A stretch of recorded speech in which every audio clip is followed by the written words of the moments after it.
Shalom.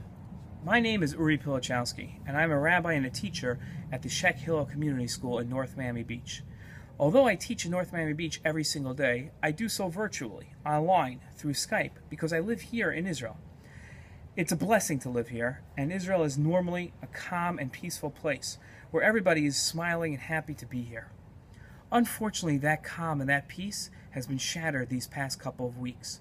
Our Palestinian neighbors, who we generally get along with very, very well, we shop together, we drive together, we see each other all the time, have caused a spat of violence that has shaken us to the core. I want to draw a picture for you of what this fear feels like so you can understand exactly what we've been going through here in Israel.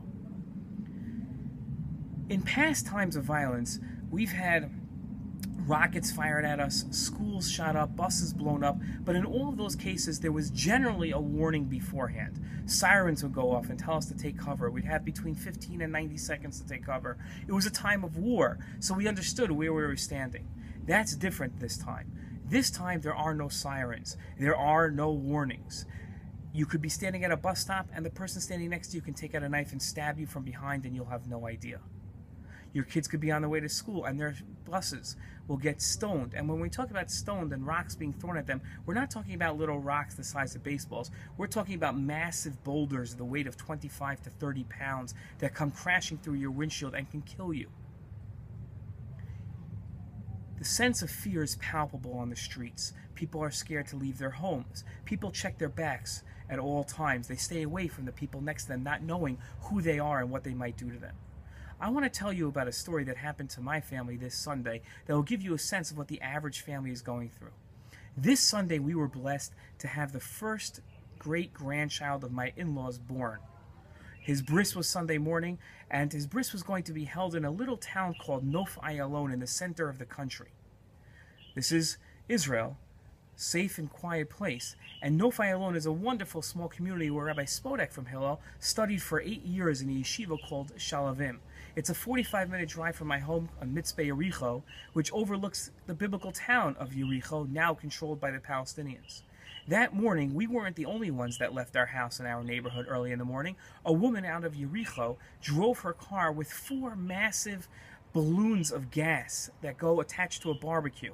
She put those in her trunk and attached a bomb to her car, which she held with a trigger. She planned to drive to downtown Yerushalayim and blow that up and cause who knows how many deaths.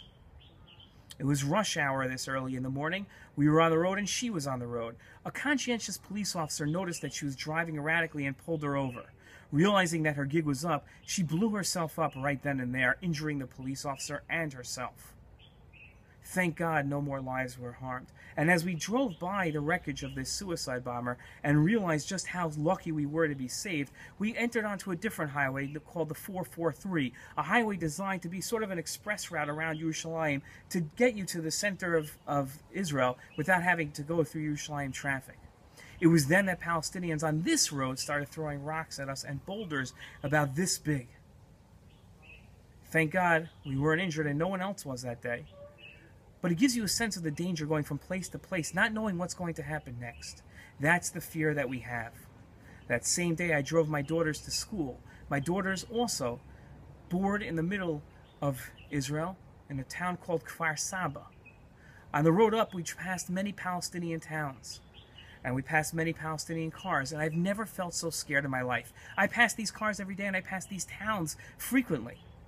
But today was different. Today I knew that at any moment a car could come the other way, and just like the Henkin family, with my children in the car, a gunman can come and shoot me and murder me in front of my kids. That's the fear that we have. I thank you for coming out to pray. I thank you for your support. It's only going to be tefillot and the political support that you lend that are going to help us here.